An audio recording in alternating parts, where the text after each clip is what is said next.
guys. Bye. You just come back from Berlin, haven't you? Where you've been finishing your latest LP. Well, no, single. We just finished a single, which is due out very shortly.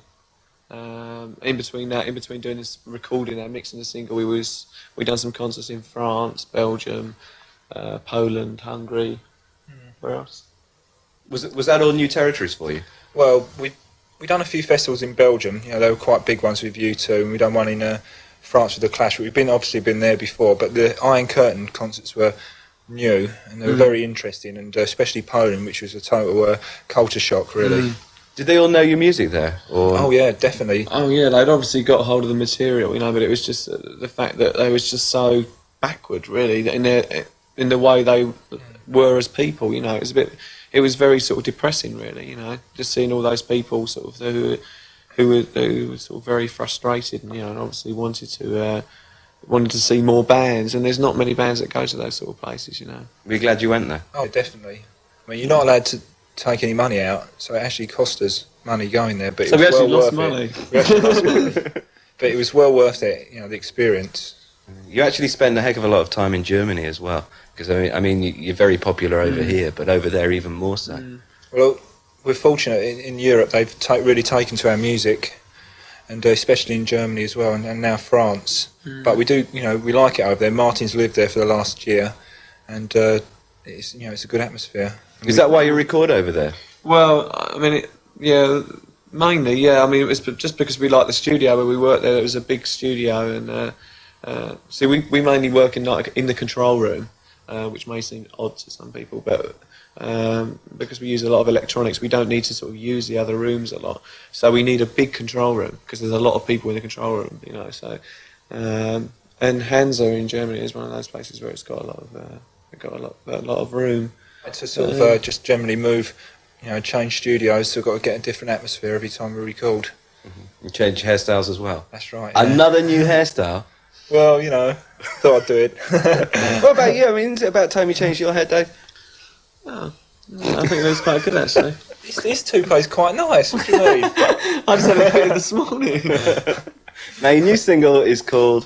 It's called Heart. Thank you. And what's that about? Well, basically, this is I'm going to get my instructions out from the songwriter. Andy phoned up Martin this morning to find out about it. Basically, the heart is Martin thought is quite a mystical thing, and the centre of you know, where good and evil are supposed to stem from. That's right. Yeah, where good and evil are supposed to stem from, and that's what the song is about. It was out on Monday, and here's Dave and Andy from the band. Welcome. Hello.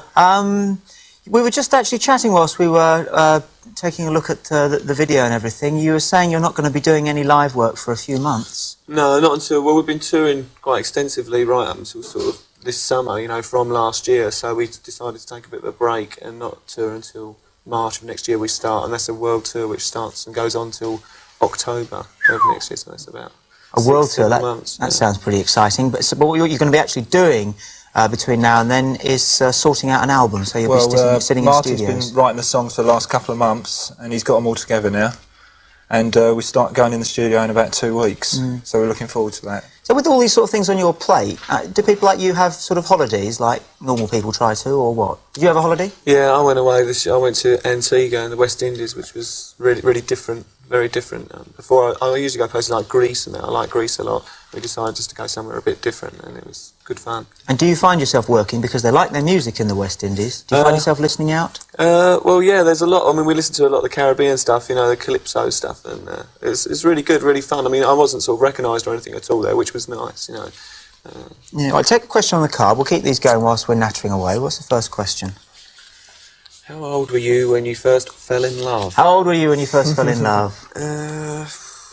Probably at school, more than likely a teacher, something like that. I can't remember, but it was probably a teacher at school. I used to have a lot of crushes on teachers. You get those crushes on teachers, don't you? Yeah, I remember. Did you have a holiday this year? No, unfortunately, I just moved into London from Baz, and I just spent... Basildon, that is. Basildon. Oh, I'm sorry. I like to It's a non-Basildonian. It's a non-Basildonian. I assumed it was some new phrase that I didn't have. You know, everybody's sort of in Baz these days, but me.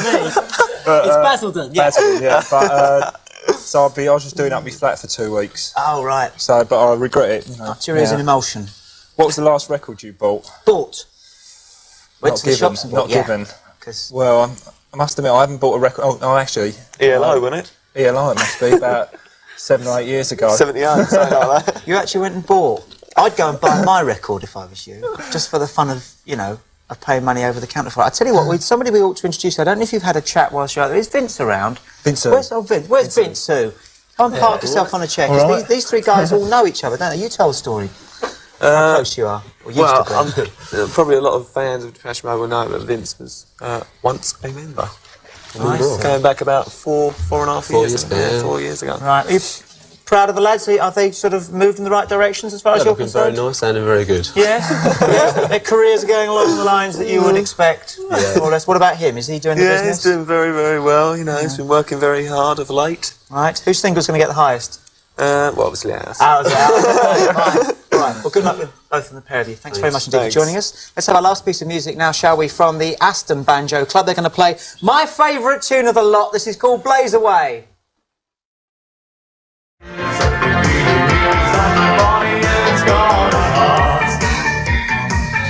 New single from Depeche Mode, and with me, by a magic of television, are Alan Wilder and Martin Gore. Hello, boys. Hello, Muriel. Hello, Muriel. Now, Martin, unfortunately, I'm sorry about this, it was only Martin, was described recently in the New Statesman as the sexiest man in rock and roll. Now, what have you to say to that, Martin? Yeah, I'm glad someone started noticing it.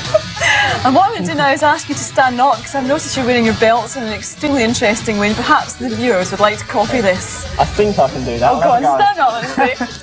Now, is that holding everything in place? Nothing slips out? I think so. Well, I think it's stunningly attractive.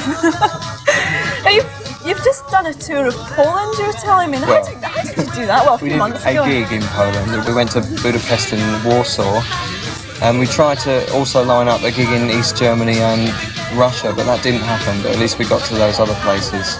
So how did you manage to get the gigs that you did do behind the Iron Curtain? Was that hard to organise? We just told our agent we wanted to go there and told him to get on with it, really.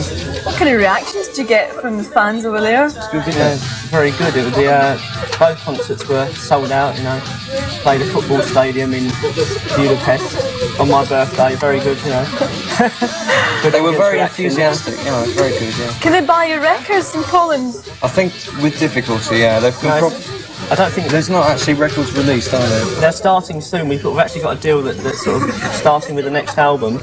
But Shake the Disease, our last single, was a #1 radio hit over there, although it wasn't available in the shops. And a few people had like cassettes that they got on import or whatever.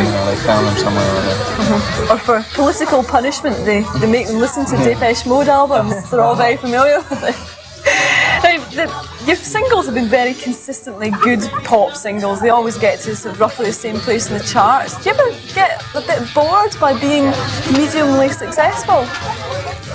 I think we do, yeah. I think we would probably like to be more successful, but then again, we don't want to do all the really, really tacky things you have to do to maybe get a bit further up the chart. So it's a bit of a difficult situation. Sometimes as well, I think England's more boring than most territories for us, because we do it a bit better in a lot of Europe now. So that gives us a bit of excitement at least.